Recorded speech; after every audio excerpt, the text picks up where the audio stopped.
In the shadowed corridors of Topkapi Palace, behind doors that have remained sealed for centuries, lay secrets that would shock even the most worldly observer. The Ottoman Empire, which ruled over 3 continents for more than 600 years, harbored within its walls a system of intimacy so complex, so carefully orchestrated, that it defies everything you think you know about power, desire, and human nature. Before we begin this journey into the hidden chambers of history, I'm curious, where are you listening to this story today? Perhaps from your own private space, wondering about the lives lived in those distant palaces. If you're intrigued by the untold stories of history, consider subscribing. There are so many secrets yet to be revealed. Tonight, we're going to strip away the romantic myths, the Orientalist fantasies, and the Hollywood misconceptions to reveal what intimacy truly meant in the Ottoman court.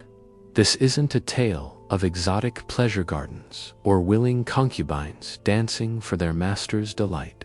This is the story of a machine, a carefully designed system that transformed human desire into political power, where love could topple empires and jealousy could drown hundreds of souls in the Bosphorus. The truth about Ottoman sexuality is far more disturbing, far more complex, and far more fascinating than any fiction ever written. What you're about to discover will change forever how you see the relationship between power and desire, between the intimate and the political. For, in the Ottoman Empire, the bedroom was never just a bedroom. It was the nerve center of an empire that stretched from the gates of Vienna to the deserts of Yemen. But perhaps most shocking of all is this: the greatest military machine in medieval history. The empire that struck terror into the hearts of European kings was ultimately brought to its knees, not by foreign armies, but by the machinations of women who learned to weaponize the very desires of the men who claimed to own them. Picture this: you're a 14-year-old girl in a Circassian village in the 1500s. You're tending to your family's animals when armed riders appear on the horizon. Within hours, your entire world vanishes. You're chained to a caravan, marched across foreign lands, and sold in a market where men examine you like livestock. But your true ordeal has only just begun. Welcome to the Ottoman Empire's most sophisticated creation. Not their armies, not their architecture, but their system of sexual slavery that fed the imperial harem for over 4 centuries. The numbers alone tell a haunting story. Between 1360 and 1920, an average of 7,000 slaves arrived in the Ottoman Empire every year. That's 4 million human beings over 5.5 centuries. Of these, 80% were young women and children. Many of these girls had one destination: the imperial harem. But this wasn't random kidnapping. This was industrial-scale human trafficking with the precision of a military operation. Crimean Tatars specialized in raids on Ukrainian and Polish villages, specifically targeting young Christian girls.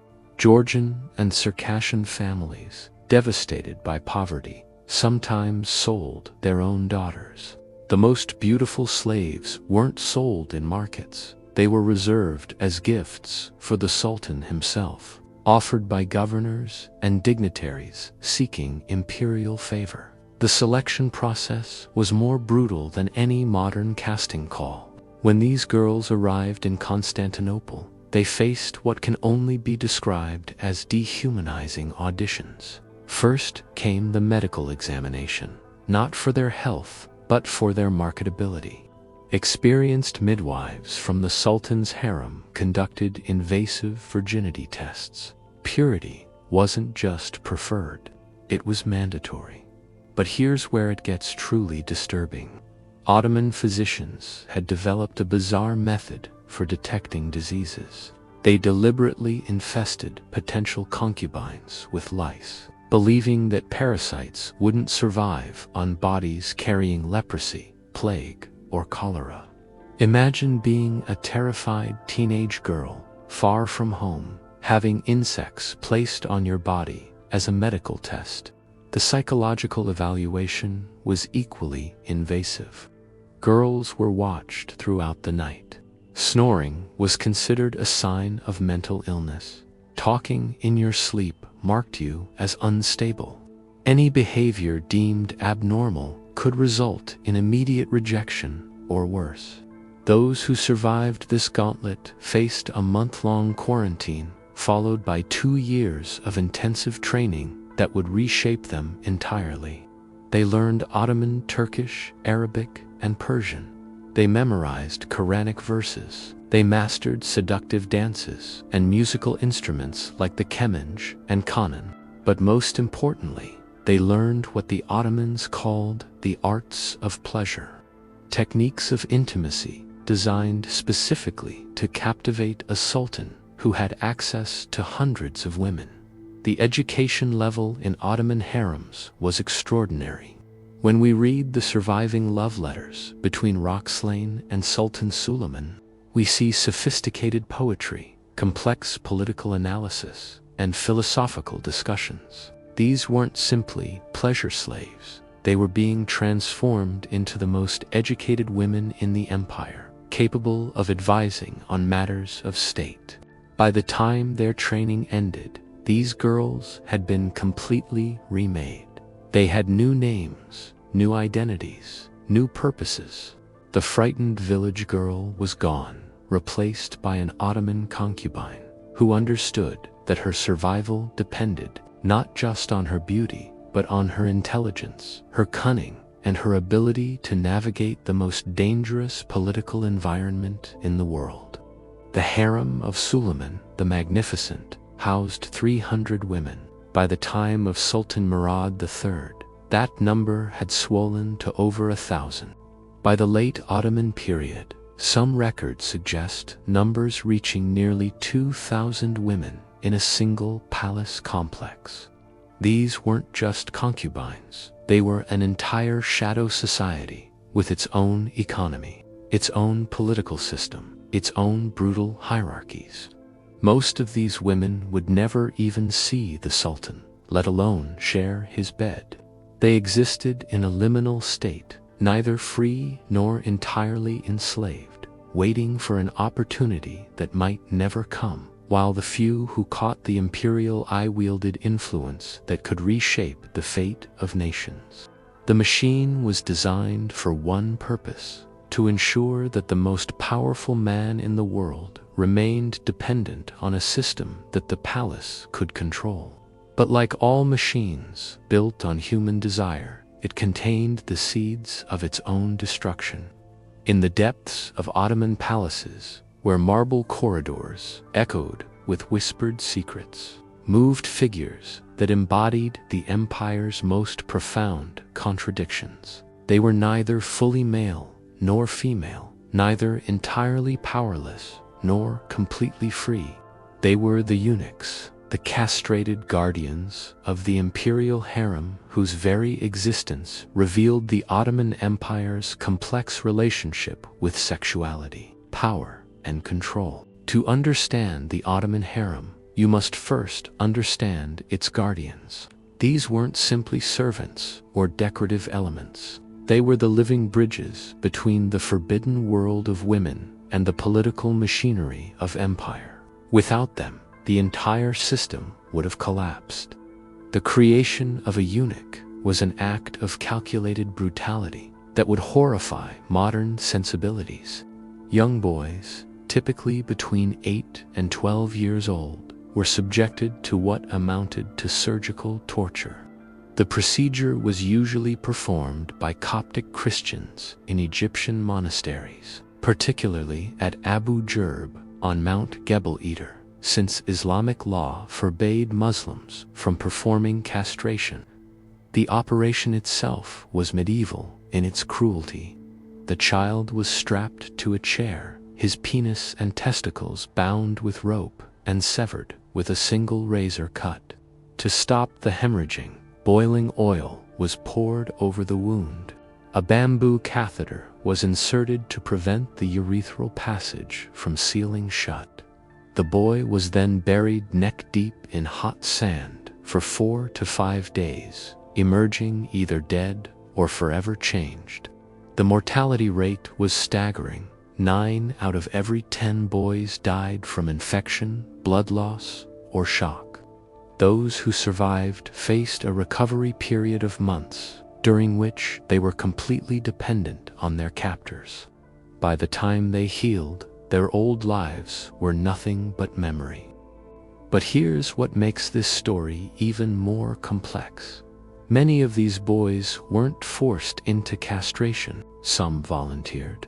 In the Ottoman system, becoming a eunuch could be a path to unimaginable power. The chief black eunuch Kisler Agasio was the third most powerful person in the entire empire, ranking above generals, above provincial governors, above princes of the blood. Initially, Ottoman harems were guarded by white eunuchs from the Caucasus and the Balkans. But in 1485, a shift occurred that would define Ottoman palace culture for centuries. Black eunuchs, primarily from Ethiopia and the Lake Chad region, began replacing their white counterparts. The reason was both practical and deeply cynical. African boys had higher survival rates during castration, and their obvious physical differences from the Turkish population made any potential deception impossible. These African eunuchs faced a double transformation. Not only were they physically altered, but they were completely severed from their cultural roots. Torn from their families as children, they often spent decades in Ottoman palaces dreaming of Africa. Centuries later, archaeologists would discover drawings of African landscapes scratched into the walls of their former chambers. Silent testimonies to homesickness that lasted lifetimes. Yet within this system of cruelty existed remarkable opportunities for advancement. Gazifer Uga, originally a Hungarian boy, became so close to Prince Selim that when Selim ascended the throne in 1566, Gazifer voluntarily underwent castration to maintain his intimate relationship with the new sultan. His brother, who underwent the same procedure, died from the operation, but Gazifer survived and became one of the most influential political figures of his era. The eunuchs developed their own secret world within the palace. Since speech was forbidden in many areas of the harem, they communicated through an elaborate sign language invented during Suleiman's reign. They became the only conduits between the women's quarters and the outer world of politics, carrying messages, negotiating alliances, and sometimes determining the fate of potential heirs to the throne. But perhaps most surprisingly, castration didn't eliminate sexuality as completely as intended. Historical sources suggest that many eunuchs maintained their own relationships and desires. Some even kept their own harems, though these relationships took forms that defied conventional understanding. Voltaire once observed that the chief black eunuch in Constantinople had his own Leo, noting that nature had not lost her rights in his heart. The irony was palpable. Men were mutilated to make them safe guardians of women, only to sometimes become objects of desire themselves. European observers reported complex relationships between eunuchs and both the women they guarded and the male courtiers they served alongside. These guardians of forbidden desires understood better than anyone that sexuality in the Ottoman court was never about simple pleasure. It was about power, position, and survival. They had sacrificed their bodies to gain access to the most intimate secrets of empire, and many used that knowledge to build influence that outlasted the sultans they served. The eunuch system reveals the Ottoman Empire's fundamental understanding of desire as a force that must be channeled, controlled, and ultimately exploited for political ends. In a world where the wrong glance could mean death, where jealousy could topple governments, the eunuchs stood as living reminders that even the most basic human drives must serve the needs of empire. In all the chronicles of power and desire, few stories rivaled that of a teenage girl who transformed from a Ukrainian village priest's daughter into the woman who would reshape the Ottoman Empire. Her name was Alexandra Lisovska, but history knows her as Roxelane, and her rise to power reveals the most extraordinary truth about Ottoman sexuality, that in a system designed to reduce women to objects, one woman learned to weaponize desire itself. The year was approximately 1520. Tatters from Crimea had swept through Ruthenia, collecting human cargo for the slave markets of Constantinople. Among their captives was a red-haired girl of perhaps 15 or 16, daughter of an Orthodox priest from the town of Rahatan. She was given a new name, Harem, meaning the cheerful one. But those who knew her would discover that behind her laughter lay an intelligence that would prove more dangerous than any army. Roxelane entered Suleiman's harem at the moment of his accession to the throne, possibly as a coronation gift. The timing was perfect, but it was her understanding of human psychology that made her legendary. While other concubines competed through beauty alone, Roxelane studied the man behind the crown. The Ottoman court had a ritual for these encounters. When the Sultan visited the harem, the women would line up in their finest clothes, jewels glittering in the lamplight. The Sultan would walk among them and throw his silk handkerchief at the feet of his choice for the night. It was a moment that could change destinies, and Roxelane understood this better than anyone. But she didn't simply wait to be chosen. She made herself indispensable to Suleiman's emotional life in ways that transcended physical desire. While other concubines offered their bodies, Roxelane offered her mind. She became his confidant, his advisor, his intellectual equal in a world where such partnerships between men and women were almost unthinkable. The evidence of their connection lies in Suleiman's own words. This was a man who conquered Hungary, who besieged Vienna, who commanded armies from Iraq to Algeria. Yet he wrote love poetry to Roxelane that reveals a vulnerability shocking in its intensity. My woman with beautiful hair, arched eyebrows, radiant and warrior-like eyes, I am sick with love for you. My spring, my joy, the meaning of my days, my beloved whose image has invaded my heart. These weren't casual verses. Suleiman wrote under the pen name Muhibi, the lover, and his poems to Roxelane display an emotional dependence that bordered on obsession. He called her his Istanbul, his Karaman, his love worth more than all of Anatolia and Greek lands combined. But Roxelane's genius lay not in inspiring love, but in transforming that love into political power. In 1521, she gave birth to her first son, Mimda. This violated one of the harem's most sacred rules: one concubine, one son.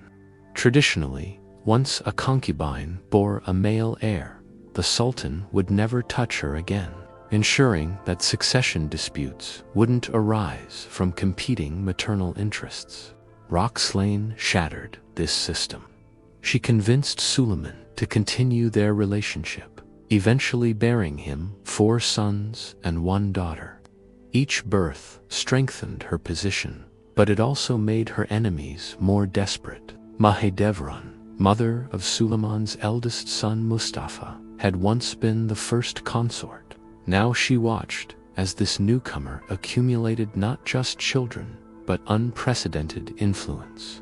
The transformation of Roxelane from concubine to power broker, culminated in an event that shocked the Islamic world. In 1534, Suleiman married her. This wasn't just unusual, it was revolutionary. For over 2 centuries, Ottoman sultans had avoided marriage precisely to prevent any woman from claiming the title of empress.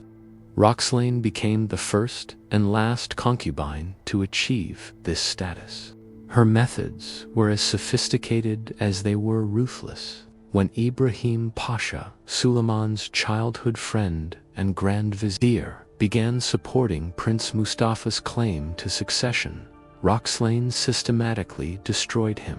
She spread rumors that Ibrahim had remained secretly Christian, that he was plotting against the Sultan, that his loyalty was compromised. In 1536, Ibrahim was strangled in his sleep on Suleiman's orders, but Roxelane's masterstroke was yet to come. She understood that as long as Mustafa lived, her own sons would face execution if he became sultan. The traditional Ottoman solution to succession disputes, so she orchestrated one of history's most successful character assassinations. Through carefully planted evidence and whispered suggestions, she convinced Suleiman that his eldest son was planning rebellion. On October 6, 1553, during a military campaign near Konya, Suleiman summoned Mustafa to his tent. The atmosphere was deceptively calm. No guards were present except the palace mutes, servants whose tongues had been cut out to ensure their silence. Under his father's gaze, these mutes strangled Mustafa with a silk cord, as spilling royal blood was forbidden. They then murdered his young son for good measure. Roxelane had achieved the impossible. She had convinced the most powerful man in the world to murder his own heir, his most capable son, his designated successor. European observers were stunned. Here was a former slave who had not only escaped her bonds, but had rewritten the rules of imperial succession. Through her network of allies, protégés, and family members, Roxelane essentially co-ruled the Ottoman Empire for decades.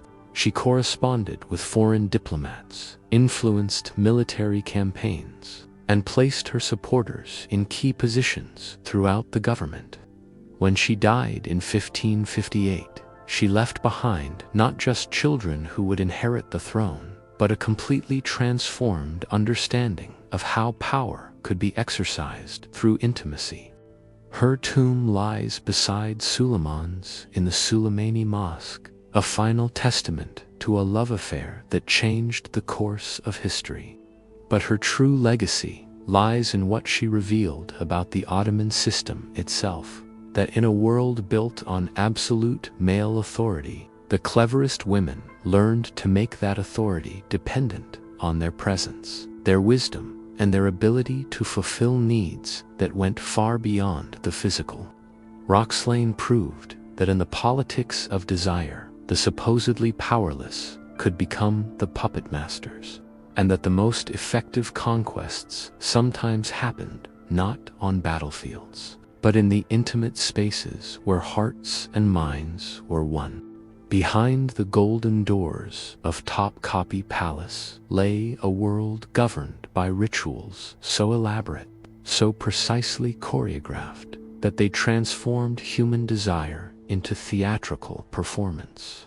Every aspect of intimacy in the Ottoman court followed scripts more complex than any religious ceremony, designed to both heighten pleasure and maintain the delicate balance of power that kept the empire stable. The preparations for a night with the Sultan began hours before sunset. When word spread through the harem that the sovereign would be visiting, the chosen woman underwent a transformation that bordered on the spiritual. She was first led to the palace baths, where attendants removed every hair from her body using hot wax. Her skin was then massaged with precious oils, amber, rose, sandalwood, until it gleamed like polished marble. The ritual dressing was an art form in itself. silk garments so fine they seemed woven from light, jewelry that caught and reflected candlelight in calculated ways, perfumes applied to pulse points according to formulas passed down through generations of concubines. Each element was chosen not just for beauty, but for its psychological effect on a man who had access to any woman in his empire. Then came the walk along what palace inhabitants called the Golden Path, a corridor connecting the harem to the sultan's private chambers. This wasn't simply a hallway, it was a stage for the final act of seduction. The chosen woman walked slowly, accompanied by singing and soft instrumental music, while other concubines watched from hidden alcoves, their own hopes and jealousies burning in the shadows. Upon entering the sultan's chamber, the woman faced her final test. She had to crawl from the door to the bed, a gesture of submission that reinforced the power dynamic even in the most intimate moments. She would then kiss the sultan's foot before being permitted to raise her eyes to his. But these rituals served multiple purposes beyond the obvious. They created anticipation, transformed routine encounters into special events, and most importantly, they reminded everyone involved of their roles in the imperial hierarchy. The sultan wasn't just a man seeking pleasure. He was a sovereign whose every desire must be elevated to the level of ceremony. The aftermath of these encounters was equally ritualized. If the woman pleased the sultan, she received gifts, jewels, fine clothes, sometimes even property. But if she bore him a child, particularly a son, she entered an entirely different category of existence. She became part of the royal family structure, with her own apartments, her own servants, her own political influence. This transformation created one of the most complex social systems in history. Women who had entered the palace as slaves could become mothers of princes, advisors to sultans, power brokers who influenced the fate of provinces. The harem wasn't just a pleasure palace, it was a political laboratory where the empire tested different forms of female authority. Suleiman himself seems to have understood the theatrical nature of these rituals. In his private poetry, he wrote about the performance of desire, the ways that intimacy could be both genuine and calculated.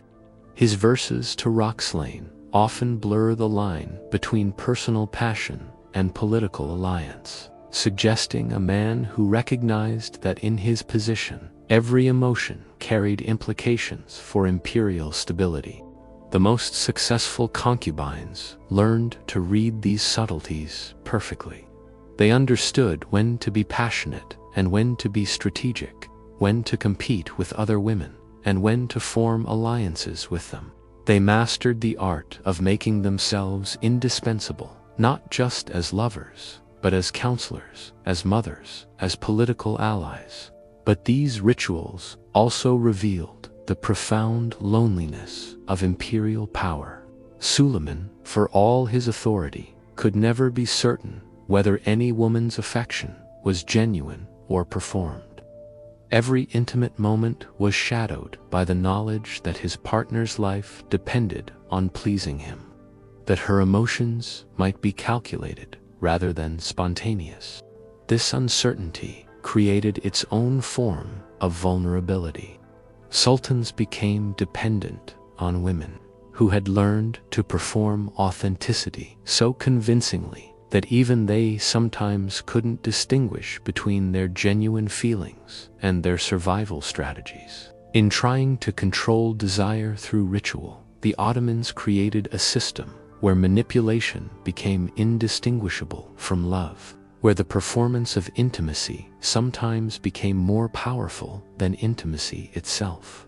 The Golden Path led not just to the Sultan's bed, but to a maze of emotional complexity that would eventually entangle the entire empire in the personal dramas of its ruling family. Sometimes, when you confine a human being for too long, when you take away their freedom, their choices, their connection to the natural world, something fundamental breaks inside them. In the case of Prince Ibrahim, 23 years of imprisonment in the palace kafes didn't just damage his mind, it created a monster whose sexual appetites would become legend, whose cruelties would shock even his own brutal era. Ibrahim's story begins with a family tradition that was both practical and horrifying. When Ahmed I decided to spare his brothers' lives rather than execute them upon taking the throne, he created what seemed like a merciful alternative to fratricidal murder. The kafes, the cage, was a luxurious prison within Topkapi Palace where royal princes lived in isolation, surrounded by sterile concubines and mute servants, cut off from the outside world but kept alive as potential heirs. For Ibrahim, this meant spending his entire youth and early adulthood in a golden box. He watched from windows as his brothers were executed one by one. He lived in constant terror that he would be next. When servants came to his door, he never knew if they brought food or death warrants.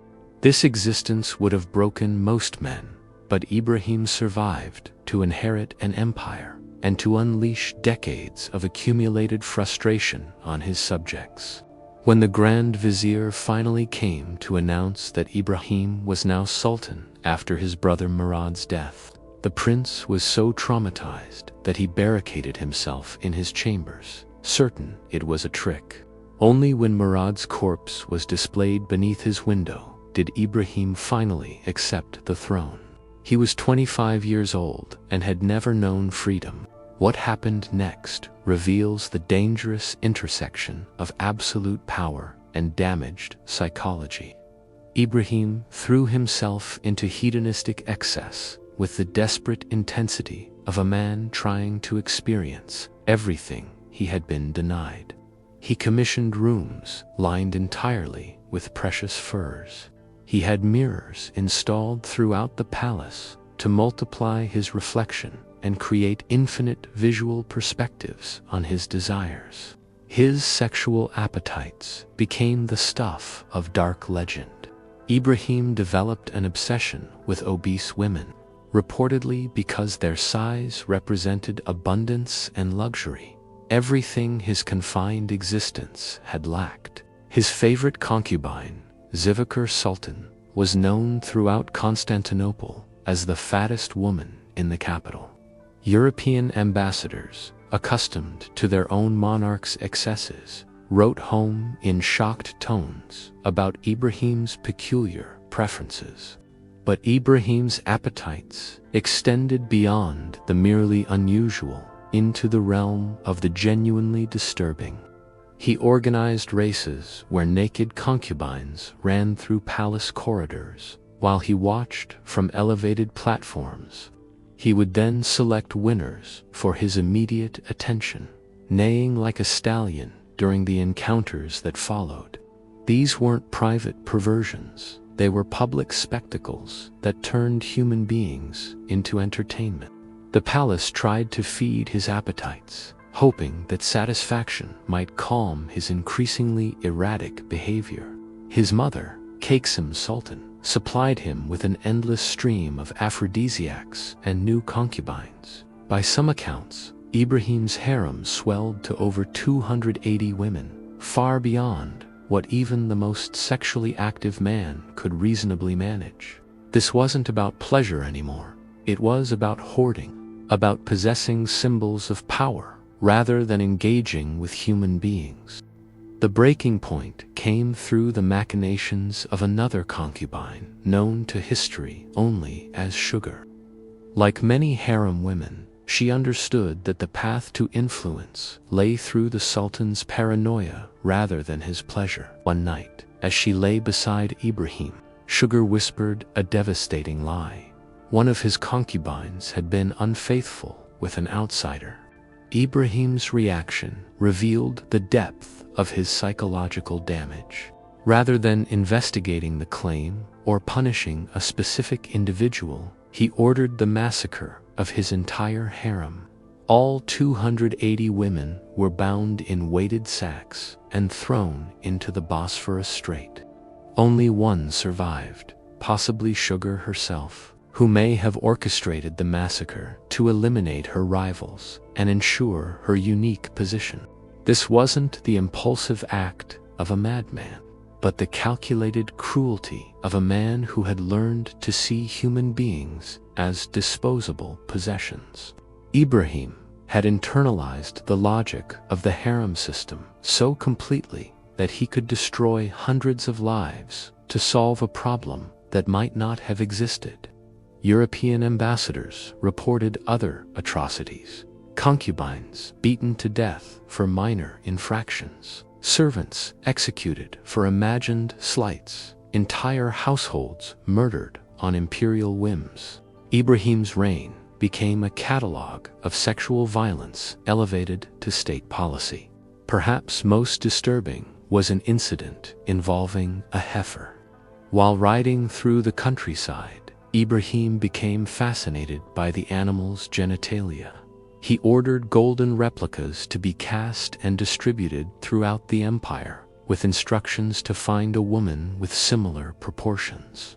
This wasn't royal eccentricity. This was a man whose understanding of sexuality had become so warped by power and isolation that he could no longer distinguish between humans and animals, between desire and possession.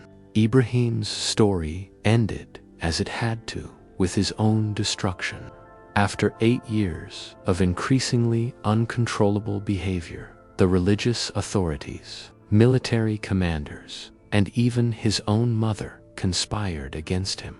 In 1648, he was deposed in a coup and strangled with a silk cord, while Qasim Sultan watched from a palace window. A mother who chose the empire's survival over her son's life. But Ibrahim's legacy lingered in the Ottoman consciousness as a warning about the dangers of unchecked power combined with damaged sexuality. His reign demonstrated that the harem system, designed to channel and control desire, could also amplify and corrupt it beyond recognition. The Mad Sultan's story reveals the dark truth behind imperial sexuality, that systems built on domination and control inevitably produce both victims and monsters, sometimes in the same person. What if everything you thought you knew about political power was wrong? What if the greatest empire of the medieval world wasn't really controlled by sultans and grand viziers, but by a shadow network of women who had learned to transform sexual politics into statecraft? The story of Ottoman imperial decline isn't just about military defeats or economic troubles. It's about what happened when the bedroom became the cabinet room, and desire became the currency of governance. By the mid-16th century, a fundamental shift had occurred in the Ottoman power structure. Sultans were spending less time leading armies and more time in the harem. This wasn't simple hedonism. It was a response to the empire's evolution from an expansionist warrior state to a complex bureaucratic system that required different forms of leadership. Selim II, known as Selim the Drunkard, spent most of his reign in wine-soaked stupor, leaving governance to his mother and wives. His son Murad III took this even further, reportedly fathering 103 children with his numerous concubines, while neglecting affairs of state. By some accounts, Murad's sexual appetite was so voracious that he required a constant supply of aphrodisiacs just to keep up with his own ambitions. This retreat into the harem created a power vacuum that the women of the imperial family quickly learned to fill. The period from roughly 1550 to 1650 became known as the Sultanate of Women. though this term was used by later historians with distinctly negative connotations, as if female influence was inherently corrupting. The reality was far more complex. Women like Roxelane, her daughter Mirama, and later figures like Sufi Sultan and Kaksem Sultan didn't simply manipulate weak men. They developed sophisticated political networks that often functioned more effectively than the official governmental structures. Consider the case of Mirama Sultan, Roxelane's daughter. Through her marriage to Rustam Pasha, who became Grand Vizier, partly through her influence, she created a family faction that controlled Ottoman policy for decades. When military commanders brought plans for new campaigns, when provincial governors requested resources, when foreign ambassadors sought audiences, they often found themselves negotiating not just with the Sultan, but with a shadow cabinet of imperial women. These women understood something that their male counterparts often missed, that in an empire built on personal loyalty rather than institutional authority, emotional bonds could be more valuable than military force. A concubine who bore the Sultan's child gained not just royal protection, but a permanent seat at the table of power. Her son's future depended on her political skills, her ability to forge alliances, her talent for eliminating threats to her child's prospects. This created what historians now recognize as one of the most complex political systems in world history. The harem operated as a parallel government, complete with its own intelligence networks, its own economic resources, its own diplomatic channels. When European ambassadors wanted to influence Ottoman policy, they often found themselves sending gifts not to the Sultan, but to his mother or his favorite consort. The financial costs of this system were staggering. Maintaining harems of hundreds or thousands of women required enormous resources. The palace employed armies of servants, musicians, teachers, guards, and administrators just to keep the imperial household functioning. Some sultans spent more on harem maintenance than on military campaigns. But the political costs were even higher. As sultans became more isolated within their palaces, their connection to the broader empire weakened. Military commanders complained that they couldn't get audiences with rulers who were too busy with harem politics to focus on external threats. Provincial governors found their reports buried beneath concerns about succession disputes and family feuds. The system also created perverse incentives. Instead of proving their worth through military service or administrative competence, ambitious men learned that the path to power lay through the harem. They married imperial daughters, cultivated relationships with powerful consorts, and built their careers on their ability to navigate palace sexual politics rather than their skills at governing. Perhaps most destructively, the harem's influence transformed the Ottoman understanding of merit itself. Positions that had once been filled based on ability increasingly went to men who had the right family connections, who had married into the imperial household, who understood that advancement depended more on bedroom politics than battlefield achievements. The great irony was that a system designed to ensure imperial virility, multiple wives producing multiple heirs, ultimately weakened the empire by making its rulers dependent on the very women it sought to control. The sultans thought they were accumulating symbols of power, but they were actually creating power centers that would eventually eclipse their own authority. By the 17th century, when foreign visitors described the Ottoman court, they often noted that the real decisions seemed to be made in chambers they were forbidden to enter by women whose names they weren't allowed to speak. The empire that had once struck terror into European hearts was now ruled from behind veils and closed doors. Its policies, shaped by jealousies and ambitions that played out in perfumed chambers rather than council halls.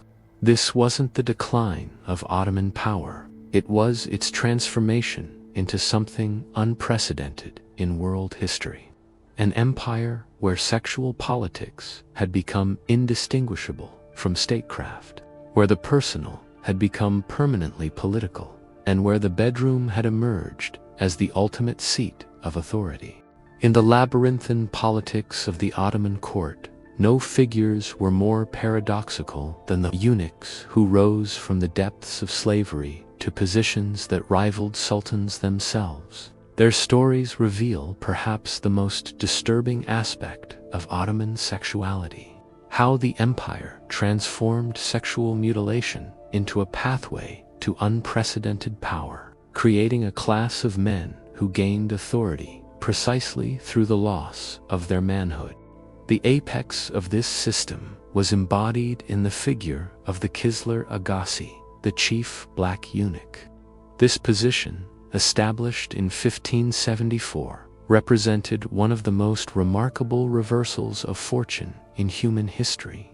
Men who began as enslaved African children, subjected to brutal castration, could rise to become the third most powerful individuals in an empire that controlled 3 continents. The first Kisler Agassi, appointed in 1587, accumulated titles that would make European nobles weep with envy: Pasha, commander of the palace halberds, superintendent of the imperial mosques, guardian of the holy cities of Mecca and Medina. His authority extended from the intimate chambers of the harem to the most sacred sites in Islam. When he spoke, provincial governors listened. When he wrote letters, foreign diplomats responded immediately. This power wasn't accidental. It was carefully engineered by the Ottoman system itself. The chief black eunuch controlled communication between the harem and the outside world, in an empire where the sultan's mother, wives, and daughters wielded enormous influence. Anyone who could facilitate their wishes became indispensable. The eunuch who could arrange a midnight meeting between the valid sultan and the grand vizier, who could deliver a concubine's message about provincial taxation to the right minister, who could navigate the complex relationships between imperial women and their male allies. Such a man held the threads that bound the empire together. But the path to such influence was paved with unimaginable suffering. Young boys, typically between 8 and 12 years old, were purchased in African markets and transported to Egypt for castration. The monasteries where this occurred had developed procedures refined through centuries of practice, but the mortality rate remained horrific. 9 out of 10 children died. Those who survived faced a different kind of death: the elimination of their sexual identity in service of imperial security. Yet the Ottoman sources reveal a surprising truth. Castration didn't eliminate sexuality so much as transform it. Many eunuchs maintained complex emotional and physical relationships throughout their lives, though these took forms that challenged conventional understanding. Some eunuchs kept their own households that resembled harems, though with subtle differences. Others formed intimate partnerships with palace women that went far beyond their official duties as guards and administrators. The eunuch hierarchy itself reflected the empire's sophisticated understanding of how to channel ambition through controlled sexuality. White eunuchs, typically from the Caucasus and Balkans, served in the outer palace and male-only spaces. They could rise to positions like chief white eunuch, but their authority was limited compared to their black counterparts, who controlled the harem. This racial division wasn't accidental. Ottoman administrators understood that by creating separate hierarchies based on physical appearance, they prevented eunuchs from forming unified power blocks that might challenge imperial authority. A white eunuch could never become Kisler Agassi, just as a black eunuch could never serve in certain military or administrative roles reserved for whites.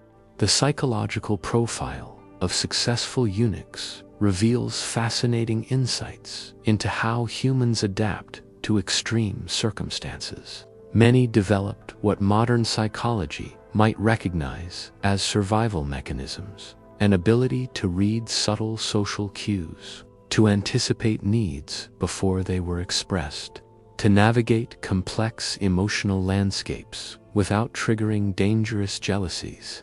They also developed their own forms of sexuality that defied the intentions of their castrators. Historical accounts suggest that some eunuchs maintained the capacity for physical intimacy, though in modified forms. More importantly, they learned to derive satisfaction from power itself, from the ability to influence imperial decisions, from their role as kingmakers in succession disputes. The career of Gaziantep Aga illustrates these dynamics perfectly. As a young Hungarian boy, he became intimate with Prince Selim. When Selim became Sultan, Gaziantep voluntarily underwent castration to maintain their relationship. His brother, who underwent the same procedure, died, but Gaziantep survived to become one of the most influential political figures of his era, wielding authority that exceeded most natural-born Ottoman nobles.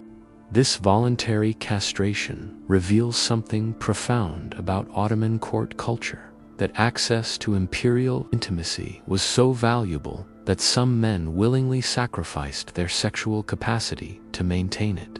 The relationship between sultan and eunuch often resembled a marriage more than a master-servant dynamic, complete with jealousies, emotional dependencies, and complex negotiations over influence and attention. The eunuchs also served as living repositories of imperial memory. They outlived sultans, survived regime changes, and maintained institutional knowledge that proved invaluable during transitions of power. An experienced eunuch who had served multiple sultans understood the hidden dynamics of palace politics better than most princes or viziers. Their communication system was itself a marvel of adaptation. The sign language developed for harem use allowed for complex political discussions in complete silence. Eunuchs could coordinate activities, share intelligence, and make decisions without alerting potential rivals or enemies. They created a parallel information network that operated beneath the official channels of imperial communication. But perhaps most significantly, the eunuchs embodied the Ottoman Empire's fundamental contradiction about masculinity and power. In a culture that celebrated military prowess and male authority, the most trusted advisors were men who had been deliberately emasculated. Their influence derived precisely from their inability to pose sexual threats to imperial women or to father competing dynasties. This created a unique form of masculinity based not on physical potency, but on political sophistication. The most successful eunuchs learned to project authority through intelligence, cunning, and their irreplaceable knowledge of palace dynamics. They became men who could never be men in the traditional sense, but who wielded power that traditional men could only envy. Their stories remind us that in the Ottoman system, sexuality wasn't just about pleasure or reproduction. It was about creating reliable forms of loyalty that transcended normal human bonds. By eliminating the possibility of sexual rivalry or dynastic ambition, castration was supposed to create perfect servants. Instead, it often created alternative forms of ambition that proved even more dangerous to imperial stability. The eunuchs learned to love power itself, to find satisfaction in influence rather than physical pleasure. And in an empire where sexuality and politics were inseparably intertwined, this made them perhaps the most dangerous players of all. Sometimes the most revealing truths about a system emerge not from its successes, but from its spectacular failures. In the case of Ibrahim the Mad, 23 years of imprisonment in the golden cage of Topkapi Palace didn't just damage a prince's mind. It created a monster whose sexual appetites would become legend, whose cruelties would shock even an empire accustomed to violence, and whose reign would demonstrate what happens when unlimited power meets a psyche shattered by decades of terror and isolation. Ibrahim's nightmare began before he could even understand it.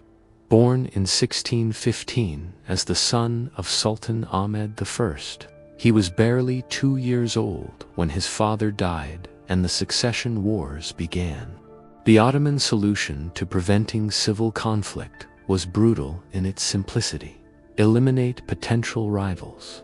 But Ahmed I had introduced a supposedly more humane alternative. Instead of executing royal brothers, they would be confined to the kafes, a luxurious prison within the palace walls. For Ibrahim, this meant spending his entire childhood and youth in a windowless building, watching helplessly as his brothers were murdered one by his reigning brother, Murad IV. Every knock at his door could herald death. Every servant who approached might carry execution orders. He lived in a state of constant terror that would have broken most men completely. The kafes wasn't just physical imprisonment, it was psychological torture disguised as mercy. Ibrahim was surrounded by luxury, but denied freedom, given every comfort except the most basic human needs for autonomy and genuine connection. His only companions were sterile concubines who couldn't bear children and mute servants whose tongues had been cut out to ensure palace secrets remained safe. When Murad IV finally died in 1640, the Grand Vizier's delegation found Ibrahim's door barricaded from the inside. The prince was so traumatized that he refused to believe he was being freed rather than executed. It took the physical presentation of his brother's corpse, displayed beneath his window, to convince him that he was finally safe and that he was now the most powerful man in the world.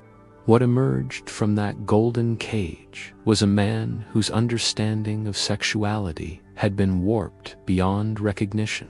Ibrahim threw himself into hedonistic excess with the desperate intensity of someone trying to experience everything that had been denied to him.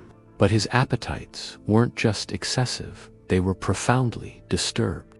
He developed an obsession with obese women that became legendary throughout the empire. His favorite consort, Zivakar Sultan, was known across Constantinople as the fattest woman in the capital. But this wasn't simple preference. It was psychological compensation for decades of deprivation.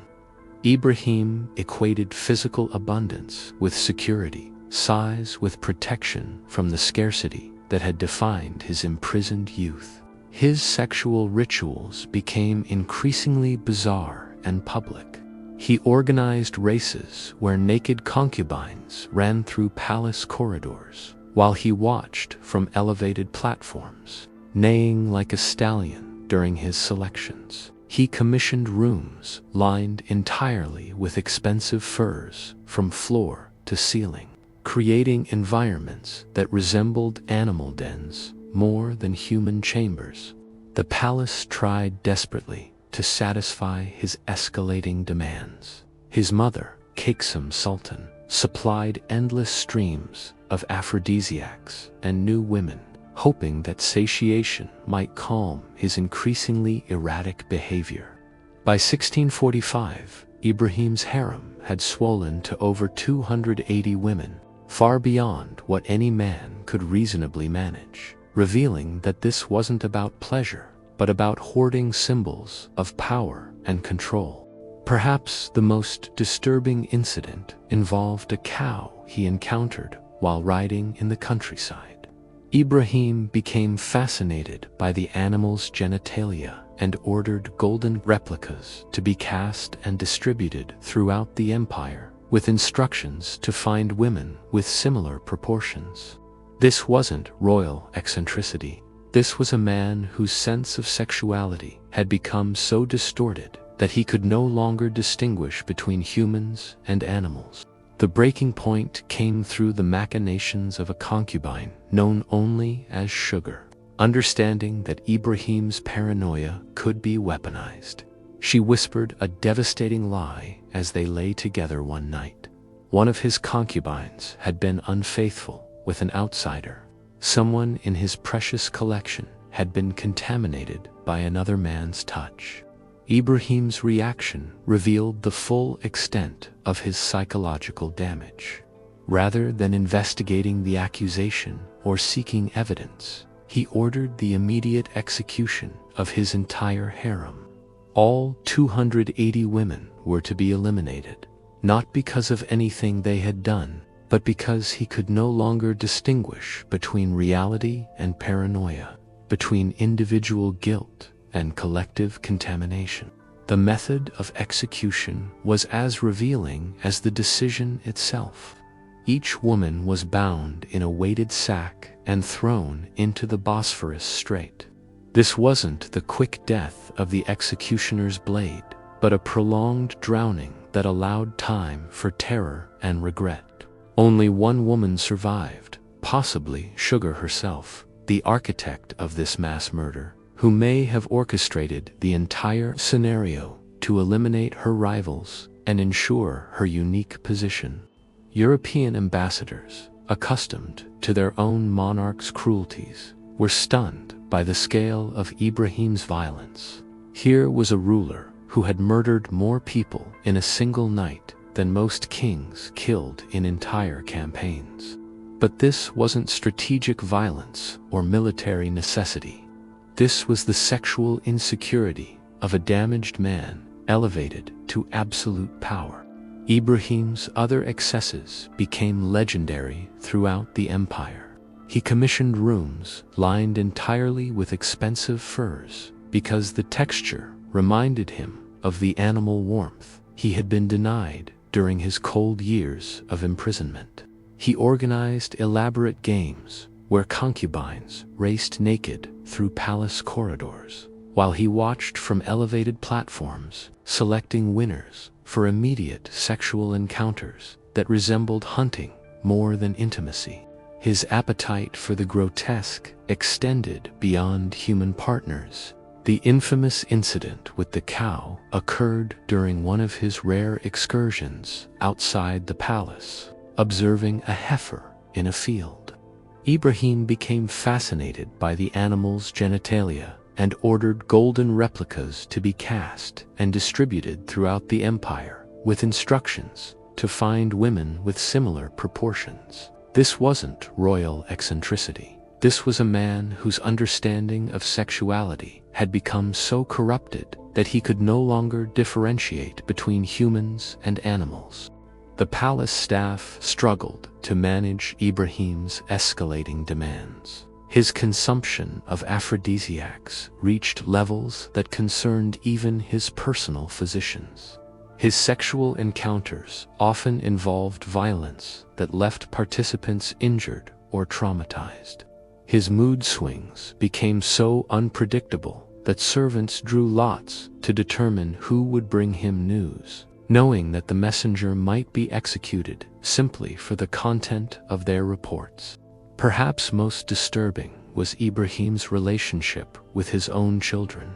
He became obsessed with an infant son of one of his slave women, lavishing attention on this unrelated child while ignoring his legitimate heirs. This behavior suggests a man whose capacity for normal parental bonding had been so damaged by his own traumatic childhood that he could only connect with children who reminded him of his own vulnerability. The empire's administrative system began breaking down under the weight of Ibrahim's erratic leadership. Ministers who tried to present serious policy issues found themselves competing for attention with harem intrigues and sexual obsessions. Military commanders discovered that strategic decisions were being made based on bedroom politics rather than tactical necessity. Ibrahim's reign lasted only 8 years, but the damage to imperial prestige was enormous. Foreign powers that had once feared Ottoman might began to view the empire as a declining power ruled by a madman. Domestic rebellions increased as subjects lost respect for imperial authority. Trade relationships suffered as international partners lost confidence in Ottoman stability. The end came inevitably. Religious leaders, military commanders, and even Ibrahim's own mother conspired to remove him from power. Kaksum Sultan, the woman who had saved Ibrahim from execution during his brother's reign, ultimately chose the empire's survival over her son's life. In 1648, Ibrahim was deposed in a carefully orchestrated coup. His execution was as theatrical as his life had been. Strangled with a silk cord while his mother watched from a palace window, Ibrahim died as he had lived, as a performance designed to send political messages to anyone who might challenge imperial authority. But Ibrahim's story doesn't end with his death. His reign became a cautionary tale that shaped Ottoman political culture for generations. His example demonstrated the dangers of unchecked power combined with psychological damage, showing how imperial systems designed to create strong rulers could produce monsters instead. The legacy of Ibrahim the Mad haunted subsequent sultans who understood that their own isolation and privilege could produce similar madness. His story became a reminder that the golden cage of imperial power could be as destructive as any dungeon. That absolute authority over human sexuality could corrupt the wielder as completely as it oppressed the victims. In the end, Ibrahim represented the logical conclusion of the Ottoman harem system's contradictions, a man given unlimited power over human desire, who lost the ability to experience genuine human connection, a ruler surrounded by hundreds of women who died alone with his madness. A sultan whose sexual appetites became so twisted that they ultimately consumed both him and the empire he was meant to serve. His reign revealed the dark truth about systems built on the control of sexuality, that in trying to master human desire, rulers often become enslaved by their own distorted appetites, and that the line between pleasure and cruelty, between power and madness, can disappear entirely when human beings are treated as objects rather than souls. What if the greatest empire of the medieval world wasn't really controlled by sultans and grand viziers, but by a shadow network of women who had learned to transform sexual politics into statecraft? The story of Ottoman imperial decline isn't just about military defeats or economic troubles.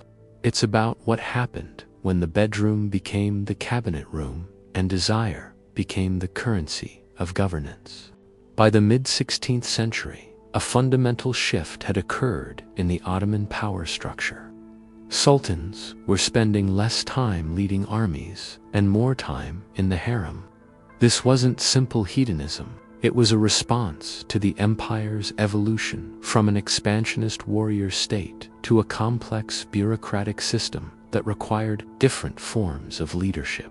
The period historians call the Sultanate of Women wasn't an accident or a sign of imperial weakness. It was the inevitable result of a system that had taught women to survive through political sophistication, while gradually isolating men from the practical realities of governance. When sultans retreated into palace luxury, the women who controlled their intimate lives naturally inherited their political influence. Consider the network that Roxelane constructed during her decades of power. Through her daughter Mirima's marriage to Rustam Pasha, she created a family faction that controlled Ottoman policy at the highest levels. When military commanders brought plans for new campaigns, when provincial governors requested resources, when foreign ambassadors sought audiences, they often found themselves negotiating not just with the sultan, but with a shadow cabinet of imperial women. These women understood something that their male counterparts often missed, that in an empire built on personal loyalty rather than institutional authority, emotional bonds could be more valuable than military force. A concubine who bore the sultan's child gained not just royal protection, but a permanent seat at the table of power. Her son's future depended on her political skills, her ability to forge alliances, her talent for eliminating threats to her child's prospects. The intelligence networks that developed around these relationships were extraordinarily sophisticated. Harem women maintained correspondence with governors' wives across the empire, creating information channels that often operated faster and more reliably than official administrative communication. A concubine in Constantinople might know about provincial rebellions, foreign troop movements, or economic problems before the Grand Vizier received formal reports. This parallel government operated through what outsiders saw as personal relationships, but were actually complex political alliances.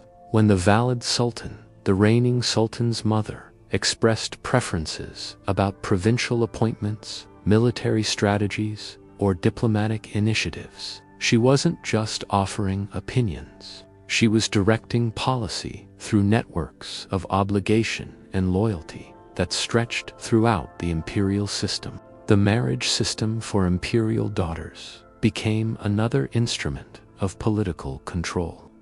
These princesses weren't just symbols of imperial prestige, they were human treaties, walking embodiments of political alliances that their mothers and grandmothers had negotiated. A daughter married to a promising military commander could influence his loyalty for decades. A princess placed in a key administrative family could provide intelligence and leverage that formal diplomatic channels couldn't achieve. But this system also created perverse incentives that undermined imperial effectiveness. Instead of proving their worth through military service or administrative competence, ambitious men learned that advancement depended on their ability to navigate harem politics. The most successful careers were built not on battlefield achievements or governing skills, but on marriage strategies and cultivation of relationships with imperial women. The foreign policy implications were profound. European ambassadors quickly learned that understanding Ottoman intentions required intelligence about harem politics as much as formal diplomatic channels. The empire's responses to international crises could be influenced by personal grudges between concubines, by succession anxieties of imperial mothers, by the romantic preferences of princes who might never actually rule. This transformation of personal into political created unprecedented opportunities for manipulation by foreign powers. Venetian agents learned to target influential concubines with gifts and flattery.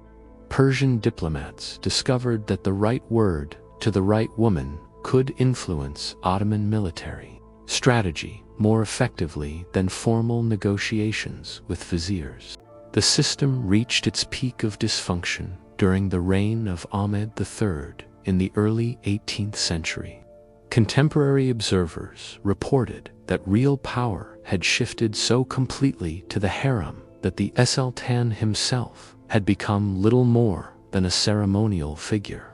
Policy decisions were made by coalitions of mothers, wives, and daughters who treated the empire as their personal inheritance rather than a public trust. The military consequences were devastating.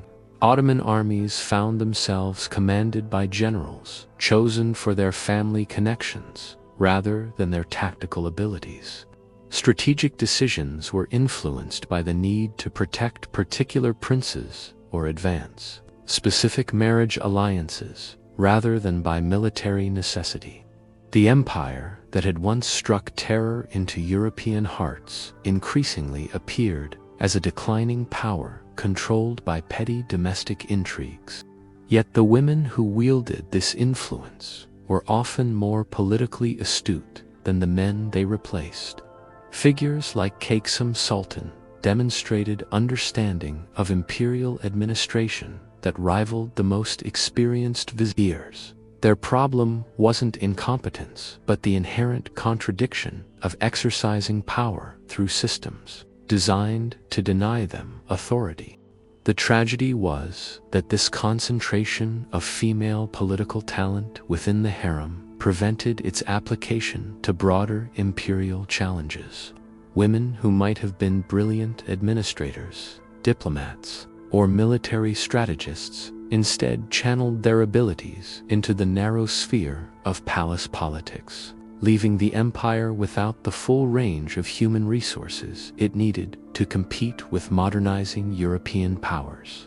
By the time Ottoman leaders recognized the systemic problems created by harem politics, the transformation was complete to reverse easily.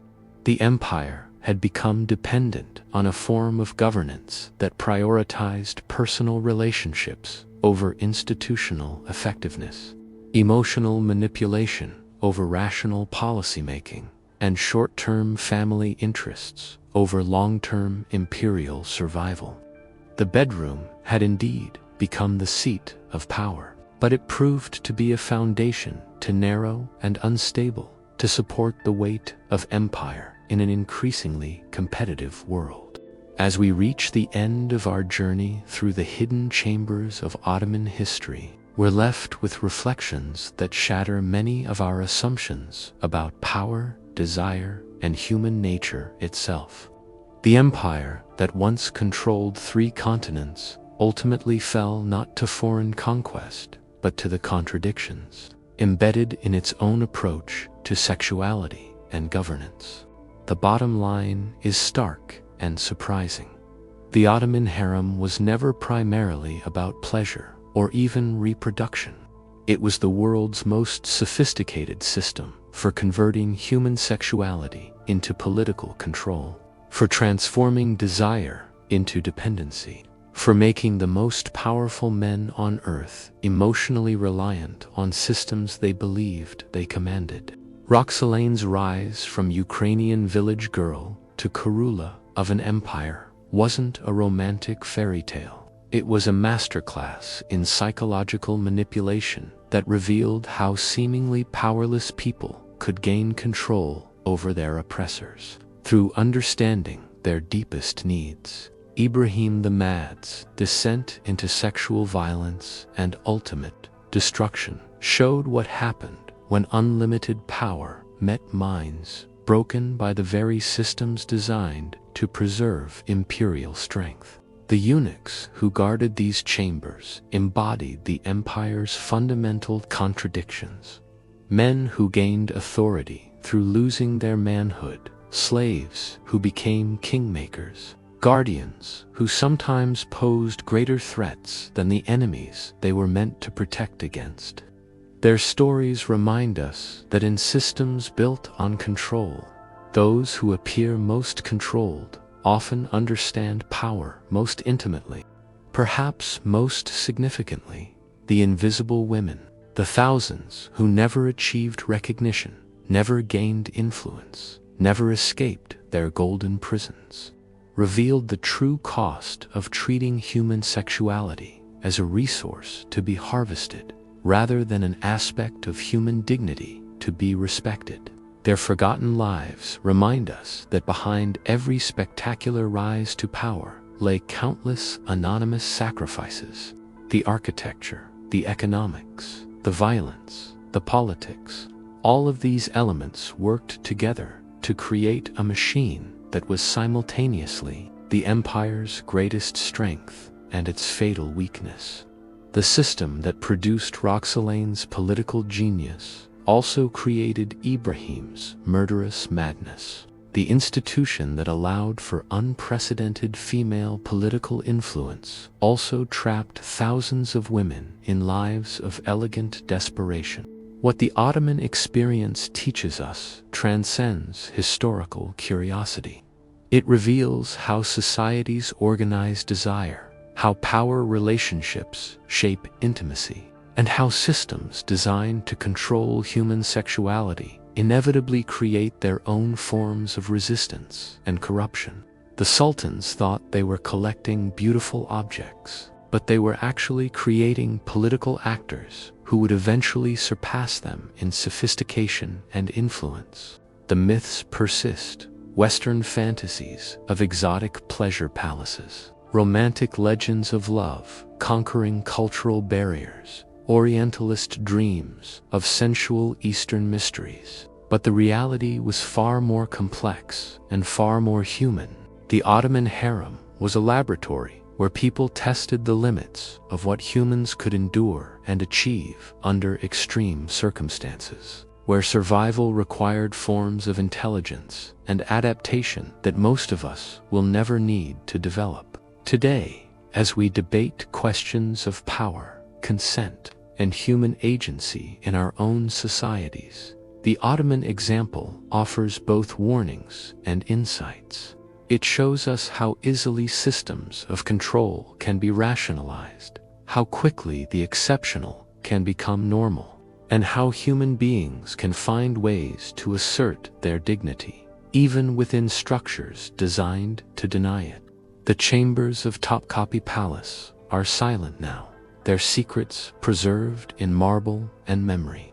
But the questions they raise about desire and power, about control and resistance, about the price of treating human sexuality as a commodity, these questions remain as relevant today as they were 5 centuries ago.